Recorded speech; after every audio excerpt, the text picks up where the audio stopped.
Okay, so we will start the class. Chapter 2. So far, we have completed almost half of the portion and we have done some practical also. Is matter around us pure? So, we saw not every matter around us is pure.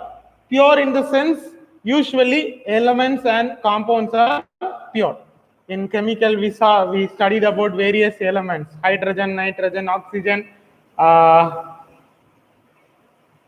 Okay, so hydrogen, nitrogen, these are the elements, and compounds, water, H2O, then many acids, H2SO4, HCl, these are the compounds, these are the pure. Others are not pure, others are called as mixtures. Others are called as mixtures. We saw two types of mixtures: homogeneous, heterogeneous.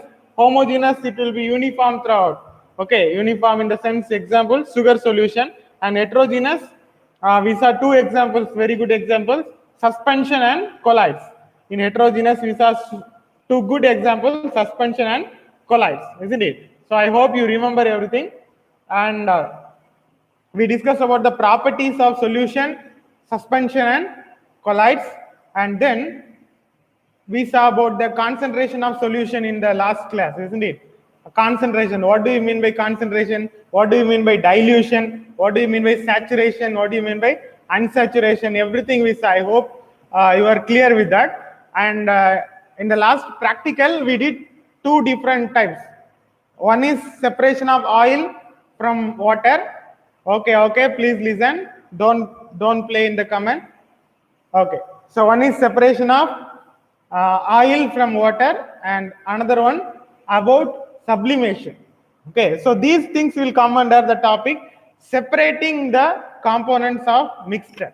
So in a mixture, several components may be there. In a mixture, several components may be there. Some may be easily picked by hand picking, but not everything.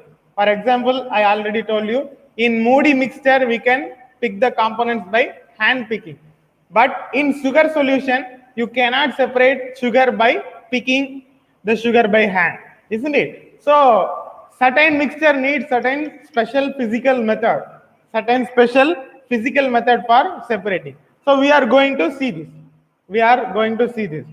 Already we saw one thing. I will just recollect about that. The one thing, separation of oil from mixture of oil and water. So it's a easy process and it's a very creative one also. In case if oil gets accidentally mixed with water, how to separate? And we saw we'll separate it using separation funnel, isn't it? You have done that we have done that practically. You saw that, so I hope you remember that very well. So the concept used in that is oil and water have different density. Because of the difference in density, they will not mix with each other. You can see the line of separation between oil and water. Therefore, when you pour the mixture of oil and water in a separating funnel, the picture is given in your textbook page number 20. In your textbook page number 20, the separating funnel is there.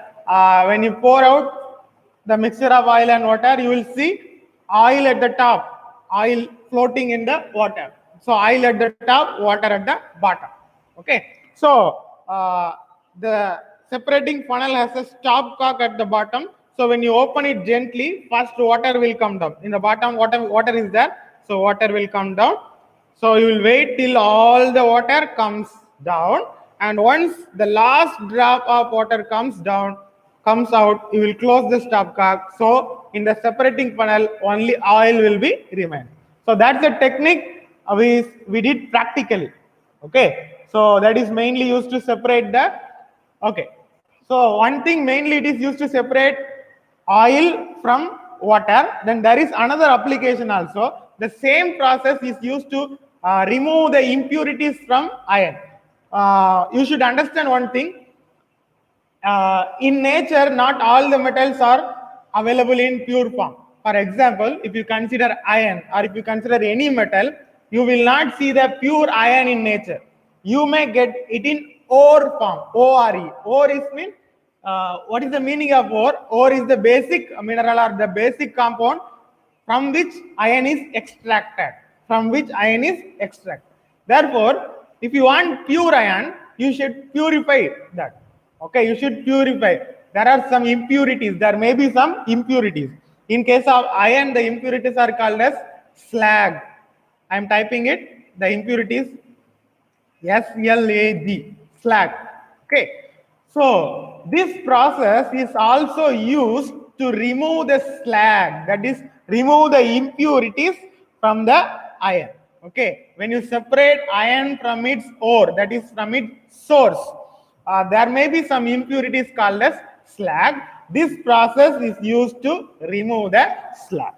Okay. So the slag will flow, the slag will be suspending, the slag will be floating in the top, and the molten iron, because you will heat the iron, then the iron will be converted into molten state. The molten iron will be at the bottom, okay, and the slag you can separate by using this method, the same separating funnel method. Okay, this is how you will separate oil from water. Then another method we saw, that is sublimation. That is sublimation. We saw sublimation using ammonium chloride. You should understand carefully. The same question can be asked with different names. That is ammonium chloride, naphthalene balls, camphor. Okay, because all these three are sublimable.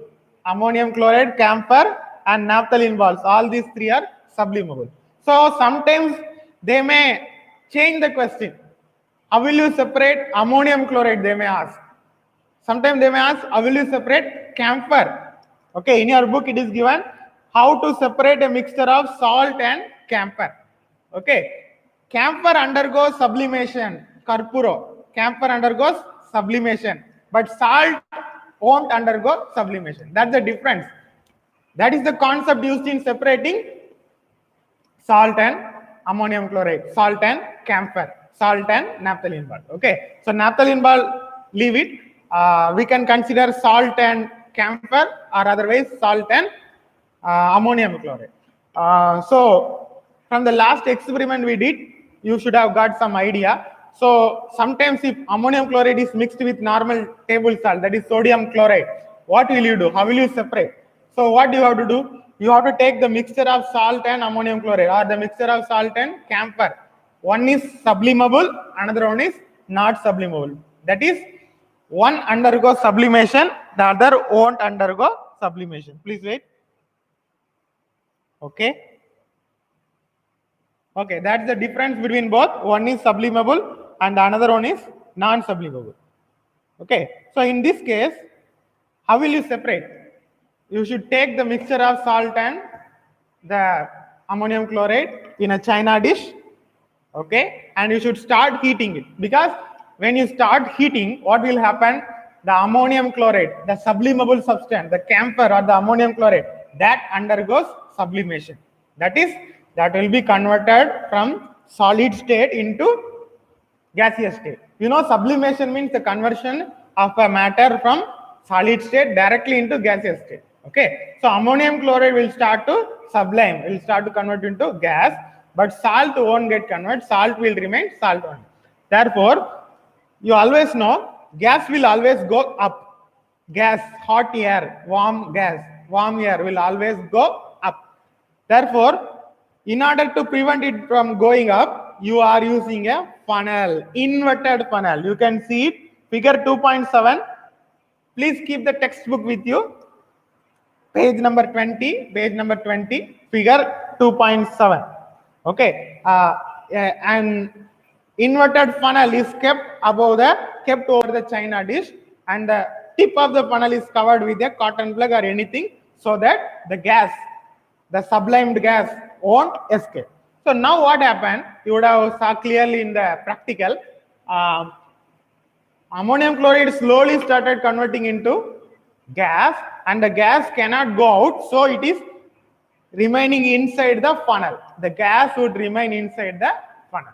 So you should continue heating till all the ammonium chloride salt gets converted into gas. You should continue till all the ammonium chloride gets converted into gaseous form. Okay. Now, once all the ammonium chloride converted, remaining what will be there? Remaining salt will be there in the china dish, and the ammonium chloride will be converted into gaseous form and present inside the funnel. Now you stop heating. When you stop heating, automatically it starts cooling. When you stop heating, slowly the gas, the ammonium chloride in gaseous form, it starts cooling.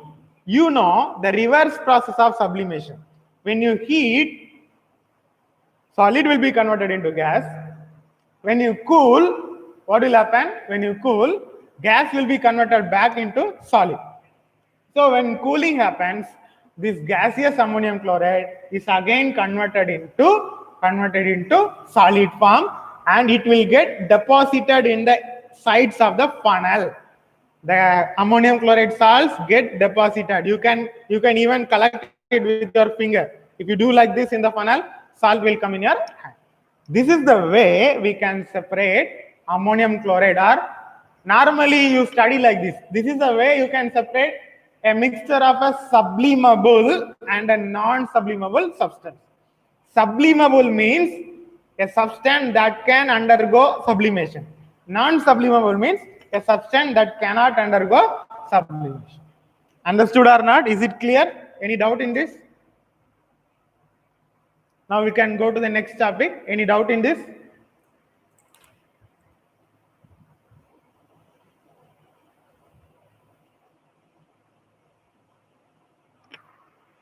Okay.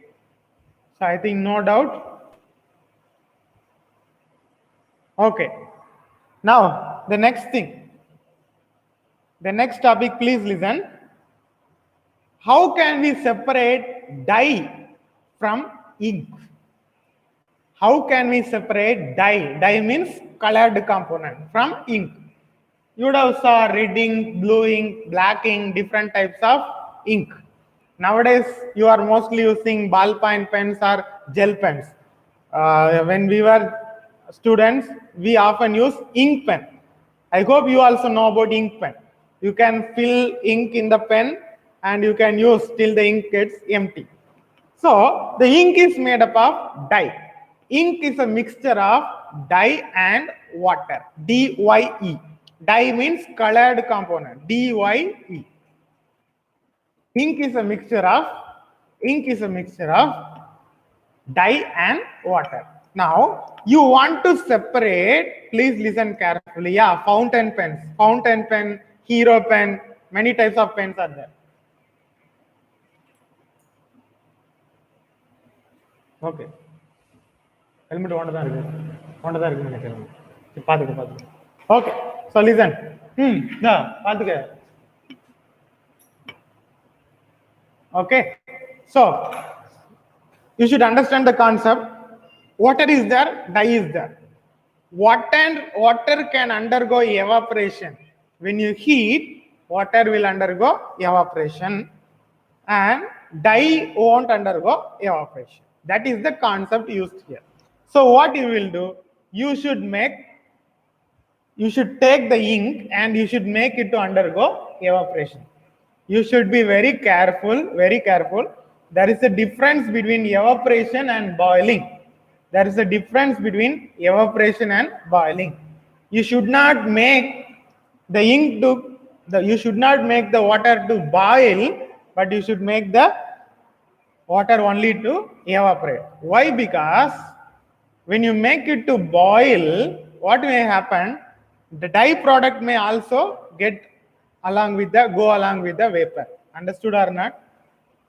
When you boil the ink, what may happen? The dye particle may also get vaporized and go up. So you will lose the dye. So you should do only evaporation. Evaporation can happen gentle heating. You know very well the difference between evaporation and boiling. Boiling of water takes place only at 100 degrees Celsius. But for evaporation, normal temperature also, a slight temperature is enough. Because of that only, take page number 19. Page number 19, they are not heating the ink directly. What they are doing, they are taking ink in a watch glass, in a small watch glass, and they are keeping the watch glass above a beaker containing water. above a beaker containing water, and then they are heating the beaker, so that first the beaker containing water will get heated, and then that heat will be transferred to the watch glass, and that will be transferred to the ink. Because of this, the water will undergo evaporation and the dye will stay there. The dye will not get disintegrated, will not get damaged, will not go up. Dye will stay there. Okay, so the method used for separating dye from ink is evaporation. Okay, evaporation. You should understand evaporation is not a chemical process, evaporation is a physical process. Why it is a physical process? Because here there is only change in state. Only change in state. Liquid state to gaseous state. Liquid state to gaseous state. So when there is only change in state, this is a physical process. We'll study properly what is physical change, chemical change later. Okay. So just remember, evaporation is a physical process, not a chemical process. Okay. So now there is a general name given for this, that is called volatile. Volatile. VOLATILE. Volatile. Okay, volatile. Volatile means anything that can be converted into vapor, that undergoes evaporation. Volatile component mean anything that can be converted into vapor or that can undergo evaporation. Okay, petrol is volatile only. Even if you simply open the petrol, take petrol in a can and simply open it, you will see the level of petrol reduces because it is highly volatile. Understood or not? Okay. So this is the method. Evaporation is a method used to separate a mixture of volatile and non-volatile. Okay. Can you comment in this mixture, in the ink, that is in the mixture of dye and water, which one is volatile and which one is non-volatile? I am waiting for your answer. In this mixture of dye and water, which one is volatile and which one is non-volatile? Please comment the answers quickly. Dye is volatile or non-volatile? Water is volatile or non-volatile? Yeah, very good. Water is volatile and dye is non-volatile. Very easy process. We can also try it in your home. You can also try it in your home. It's very easy process, isn't it? So is this method clear? This is separation of dye from ink. Yeah, dye is non-volatile and water is volatile. I hope this method is clear for you. It's easy method. Shall we go to the next topic? Shall we go to the next topic?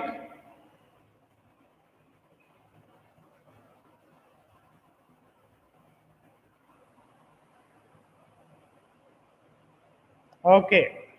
Okay. So the next topic is another important topic. We already discussed about this. How to separate cream from milk. How to separate cream from milk.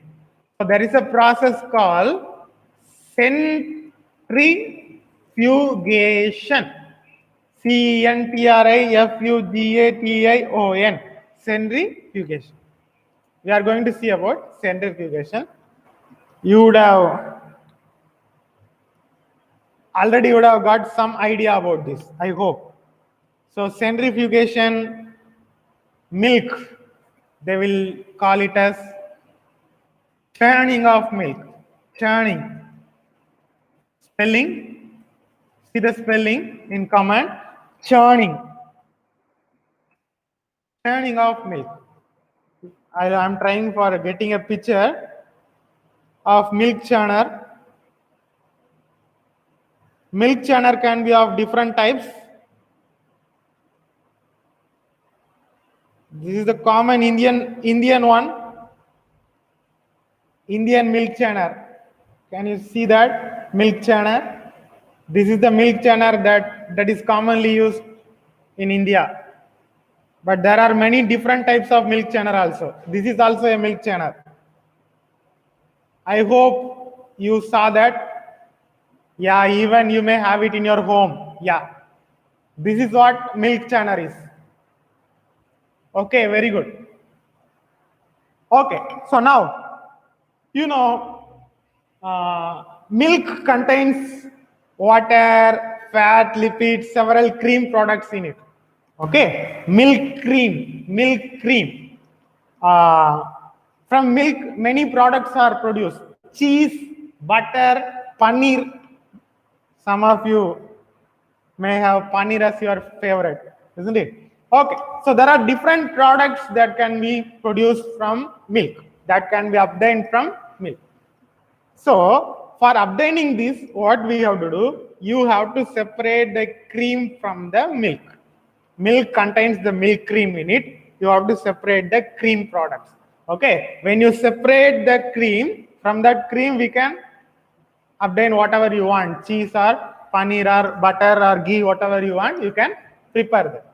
So how to separate that cream? For separating cream from milk, the process of centrifugation is used. For performing centrifugation, we use the milk churner. Okay, so what you would have saw that, take milk in a pot or in a vessel and put the milk churner inside and start churning. Okay, you should start doing like this. So when you do like this, what will happen? The process of centrifugation happen. The same process of centrifugation is also used in washing machine. In washing machine also, the same process of centrifugation is used, mainly while squeezing. Okay, while squeezing the water, it will rotate fast like this. Okay, that process is called centrifugation. Okay, so what will happen when you do like this, when you are performing the churning of milk, what will happen? The lighter particle means less denser particles with less density will come up, particles with high density stay down. That is usually the cream particles present in the milk have less density when compared to the other component of the milk.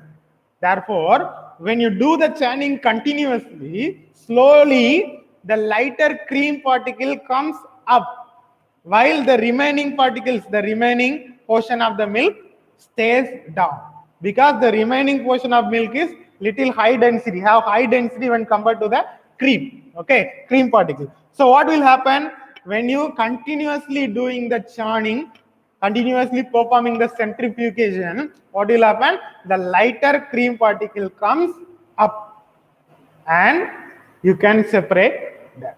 When it comes up, when it gets collected up, upper surface, you can separate that, and from that you can prepare whatever you want, cheese or paneer or whatever it may be. This process is called churning of milk. The physical process used here is centrifugation.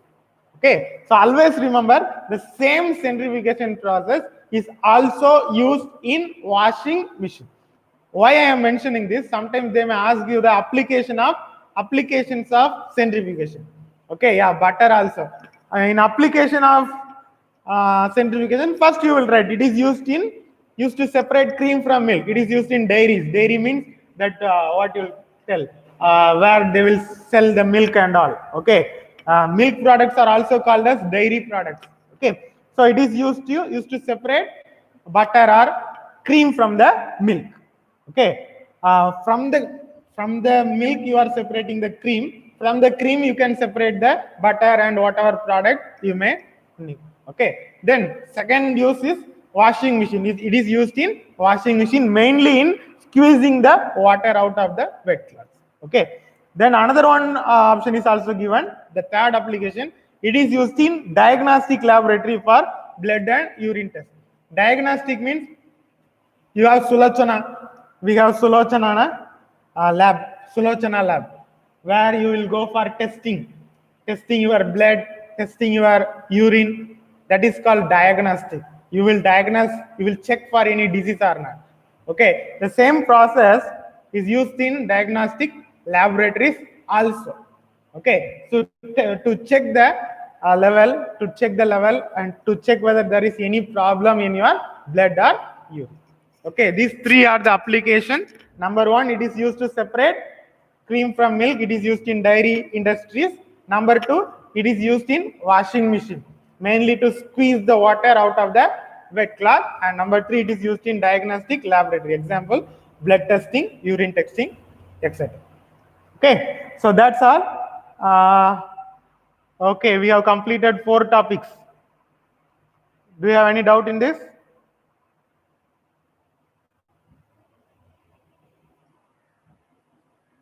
Do you have any doubt in this?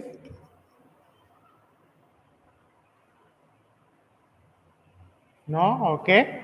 I think it's easy topic only, and I hope you are picking it up. Okay, let us go to the next one, next topic.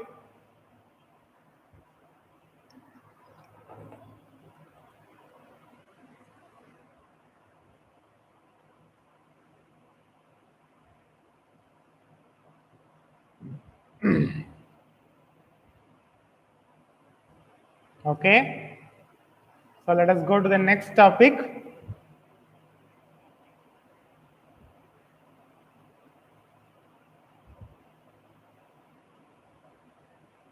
Okay. So let us go to the next topic. The next topic is very important one. The next topic is, yeah, cream is a matter only. Cream is a matter. Yeah, cream is a matter. So next topic, chromatography. Interesting or important one also. The next topic is chromatography. I am typing the spelling here. Please see the comment section. Chromatography. Okay. So chromatography process is used to separate colors from a dye. Earlier we saw, I want you to understand the difference. Sometimes students used to confuse with that. Earlier we saw how to separate dye from ink. Dye from ink. For dye from ink, what we used?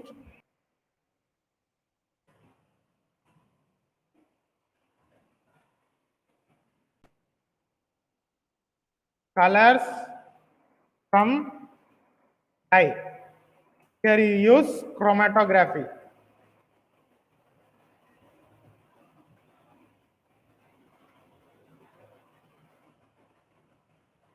First, you should understand the difference between both.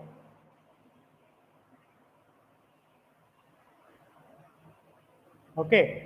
Dye from ink is different, colors from the dye is different. Dye from ink means, for example, from red ink, red dye. From blue ink, blue dye. From black ink, black dye. That is different. That is easy. That can be done easily by evaporation. But colors from dye means, a dye is a color substance. It can be made up of 2 or more colors. A dye can be made up of 2 or more colors. Yeah, to separate colors from the dye, we use the process called chromatography. Chromat. In Greek, chroma means color. In Greek, chroma means color. So this technique is used for separation of colors from the dye. So it is called as chromatography. Understood or not? Okay. So again I repeat, a dye can be made up of 2 or more different colors. A dye can consist of different colors. If you want to separate these colors, for example, a particular dye is made up of orange, yellow and green. Okay. And now you want to separate orange, yellow and green separately. For that purpose, you use chromatography. Understood? Okay. So for chromatography, what we want, we need filter paper. Some of you would have saw filter paper. Filter paper is used to separate fine particles, small dust from liquid, from water, etc. I will show you filter paper. I will show you the picture of filter paper. Chromatography is in page number 21. Page number 21, you can follow that. This is how filter paper usually looks. Usually it is round. I hope you can see now clearly. This is how filter paper usually looks like. Okay. So they are mainly used to separate or remove or filter the small, very, very small impurities from liquids or gases. Okay. So that is what called as filter paper. Usually they will keep like this. They will make a cone-like structure. They will make a cone-like structure and they will pour water or liquid that should be filtered, that should be purified. Understood or not? From the filter paper, they will make a structure like this, conical structure like this, and they will pour the water. They will pour the water inside it so that the minute dust, minute particles in the water gets filtered out. This is called as filter paper. I hope you understood clearly now. Okay, so now what you have to do, you have to take a thin strip of filter paper. Okay, it is usually round, you can cut it in a rectangle shape or you can take the rectangle shape filter paper. Okay, so you take a thin strip of filter paper. You can follow the figure given in page number 21. Page number 21, a thin strip of filter paper is given. Okay, so now, so in the filter paper, in a rectangular shape thin strip, you take that rectangular shape thin strip. There, as given in the book, from the bottom up to 2 centimeter, 3 centimeter, you draw a line from the bottom. Okay, from the bottom, after 2 centimeter or 3 centimeter, you draw a small line. Okay, you draw a small line. Why? Because the line is the reference line. In that line only, you will put the ink. In the ink only dye is there. From the dye, you are going to separate the colors. Okay, so now you put the ink. Now you leave it for some time. Why you are leaving it? Now the water should evaporate, isn't it? So now when you leave it, when you make it to dry, what will happen? First the water will evaporate. When the water will evaporate, what will be remaining? When the water gets evaporate, only dye is remain. Understood or not? Only dye is remain. Okay. So now what you have to do?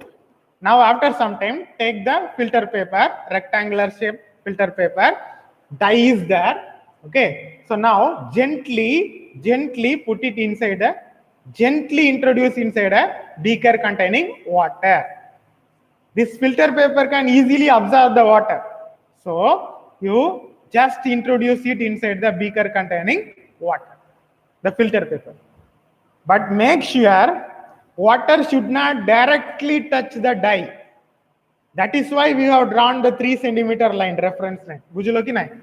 Water should not directly touch the line. So just immerse 1 centimeter enough or 2 centimeter. If the reference line is drawn 3 centimeter from the bottom, just immerse 1 centimeter or 2 centimeters enough. Make sure the water will not directly touches the dye. Okay, so now rectangular strip is there. Okay, so I can show you the example. This is the rectangular strip. Okay, so imagine this is the dye. This is the dye. So please immerse water this much only. The dye should not touch the water. So now what will happen when you introduce?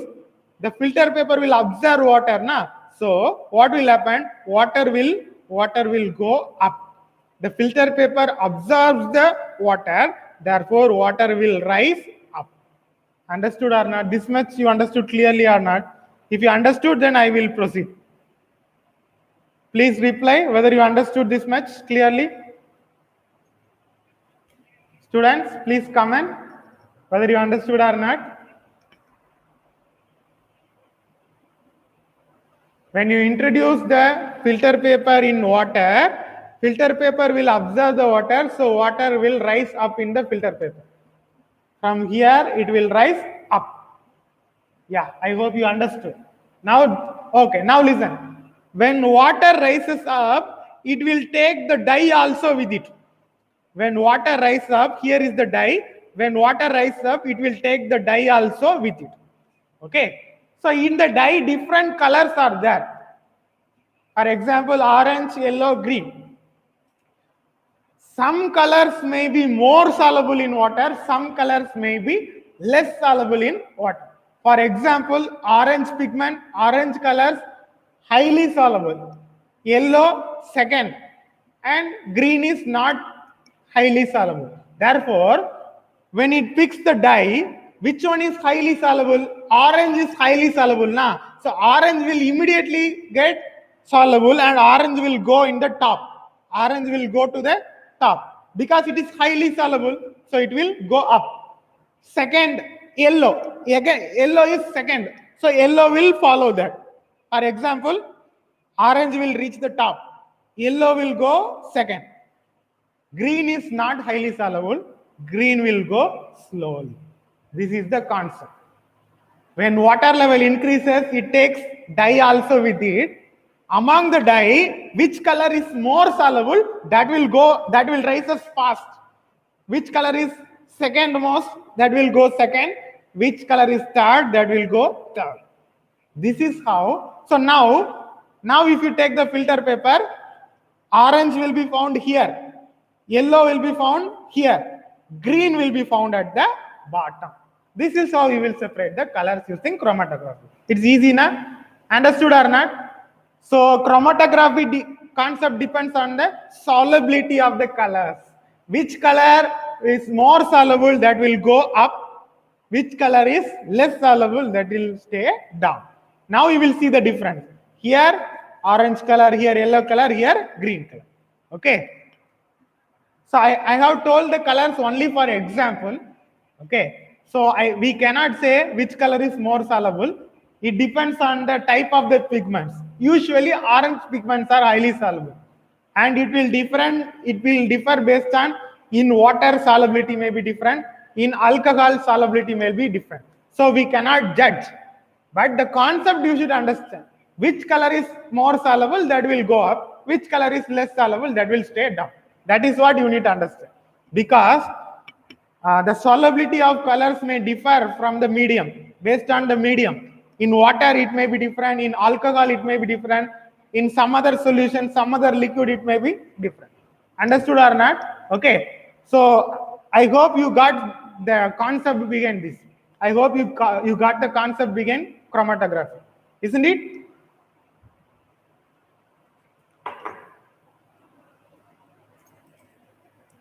Okay. The same chromatography concept is also used in laboratories. Okay. In laboratories, in blood, if they want to separate any drugs from blood, they use chromatography concept.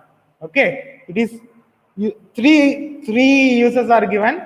One thing, it is used to separate colors from a dye, and second thing, same concept, it is used to separate pigments from natural colors. Okay. Many pigments they are obtaining from nature. Okay. For that purpose also it is used. Yeah. Pigments from natural colors. And third, it can be used to separate the drugs, several drugs from the blood. Okay, for that purpose also chromatography is used. So chromatography, the name chroma, in Greek chroma means color. It is used in the separation of colors. So the name is given as chromatography. Okay. So we will cover only one topic and we will finish the class. I hope today's class is interesting as well as understandable. So we will cover one more topic and we will finish the class.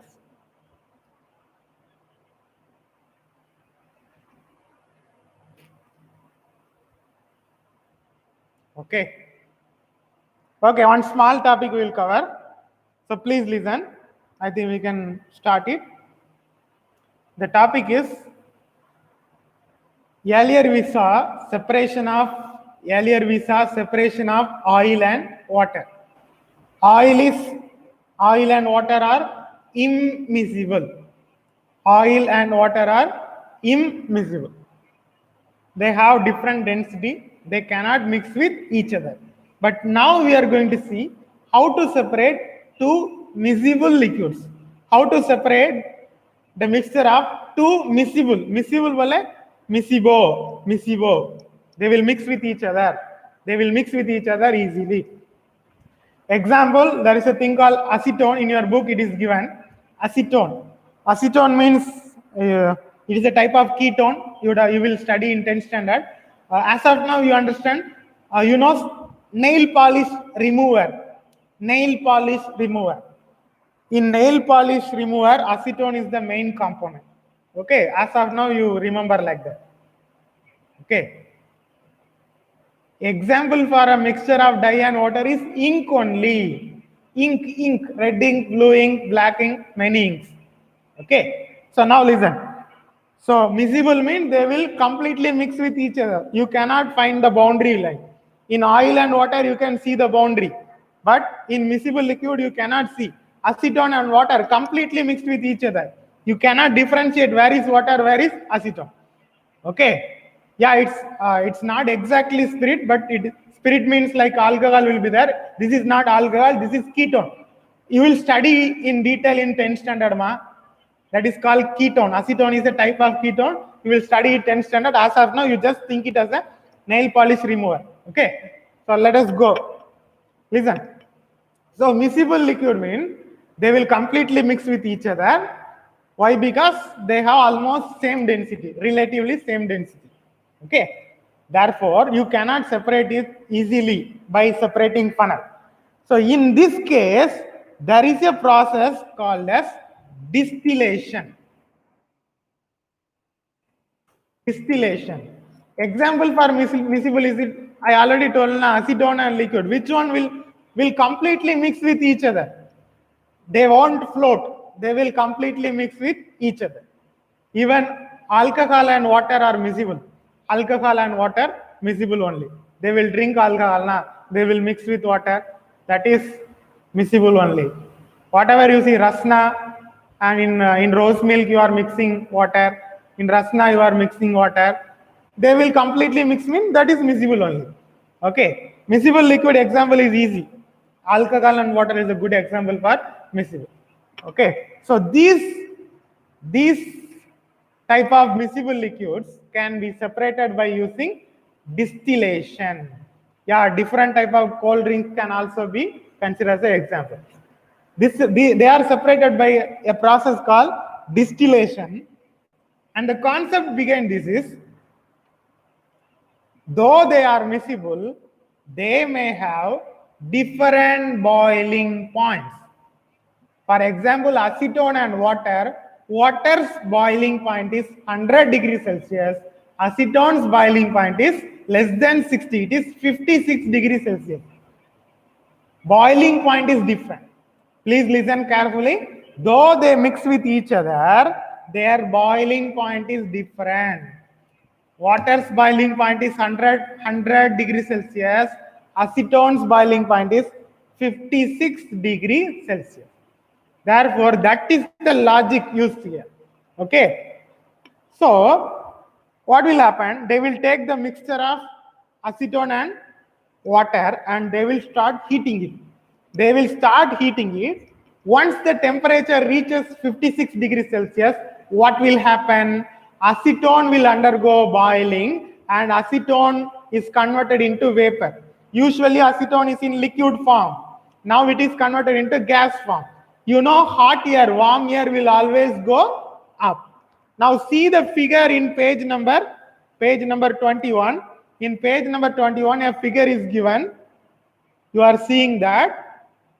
So from the round bottom flask, now at 56 degrees Celsius, acetone will be converted into gas and goes up. When it goes up, it will go up and it will come through this distillation flask.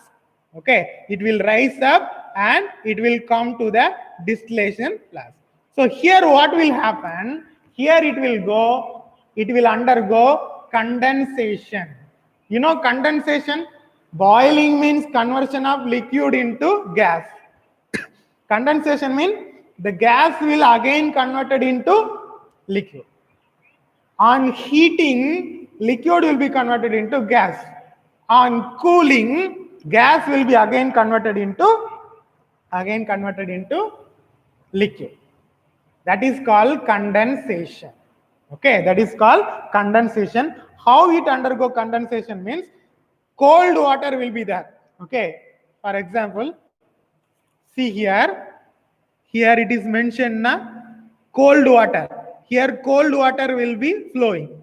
Okay, because of the cold water, the gaseous acetone will get cold and it will be converted into liquid and it gets collected. Okay, so now acetone is collected here. What is remaining in the round bottom flask? Water is remaining.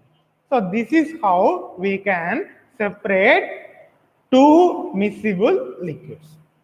Is it clear or not? You have any doubt? Both of them have different boiling point. That is the concept used here.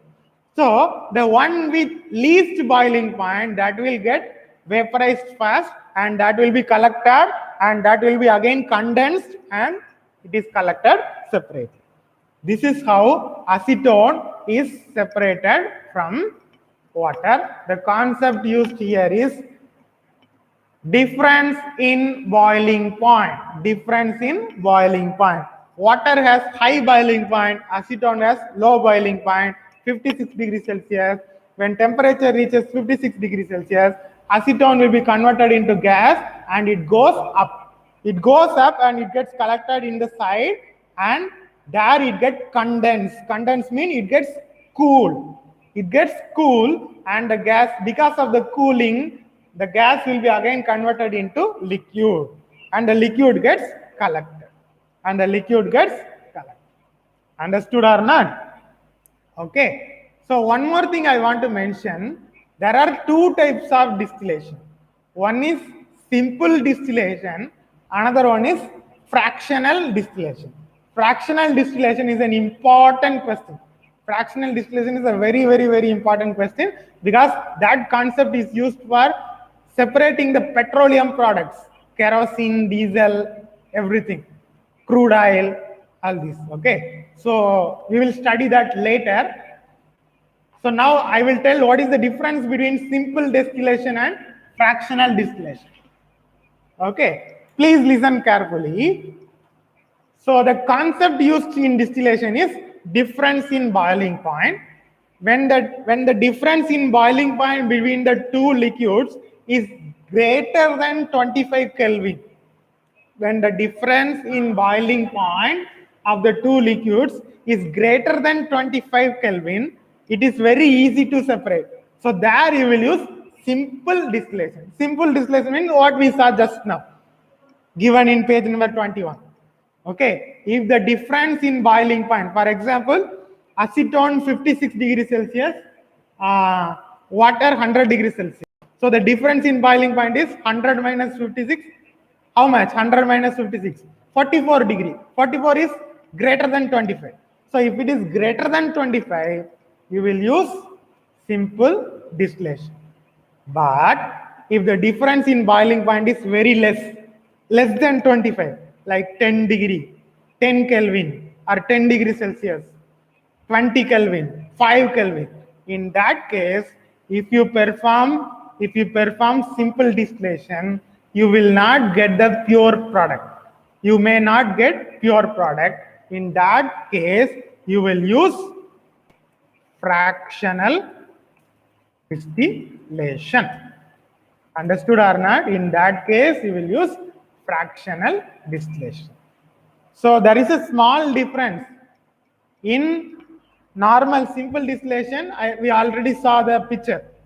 In fractional distillation, there is an extra device called fractionating column is used.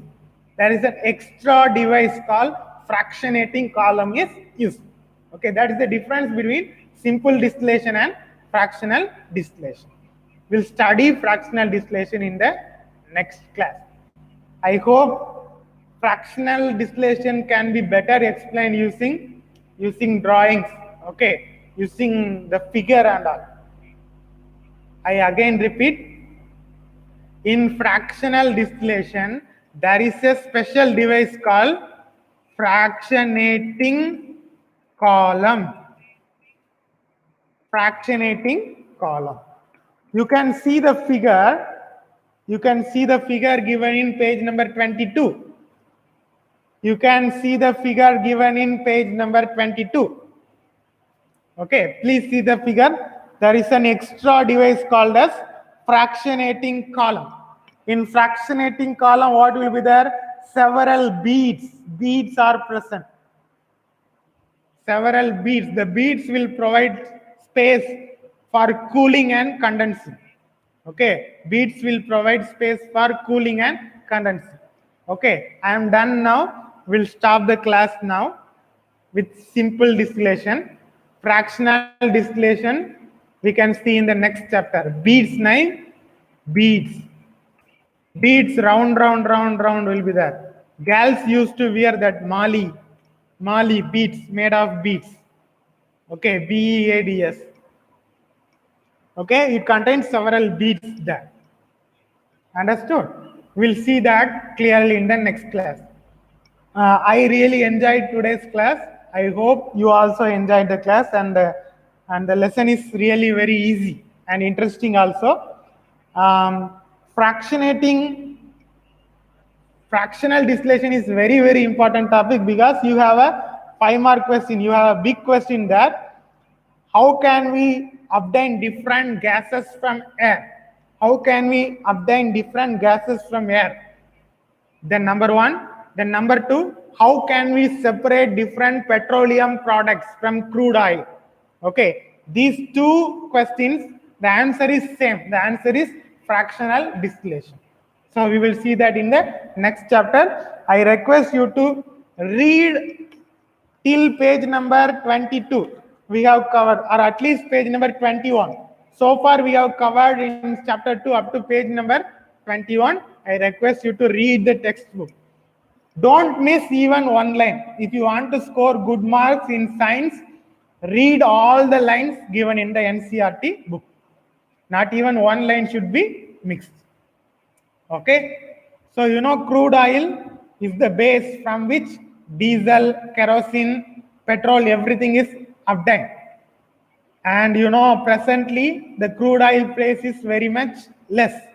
Crude oil price is very much less presently. Even then we are having high petrol rates, high diesel rate in India.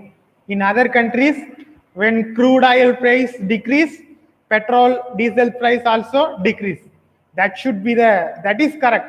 But in India alone, even when crude oil price decreases, petroleum prices increases because of the central government tax and state government tax.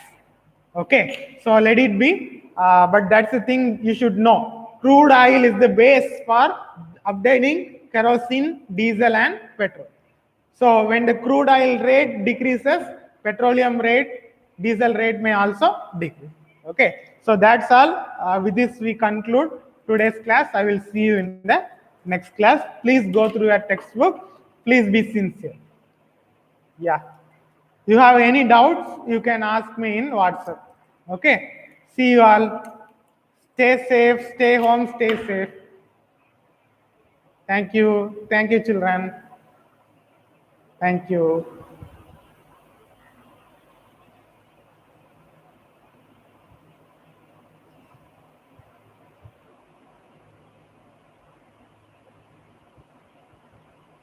Okay. See you all.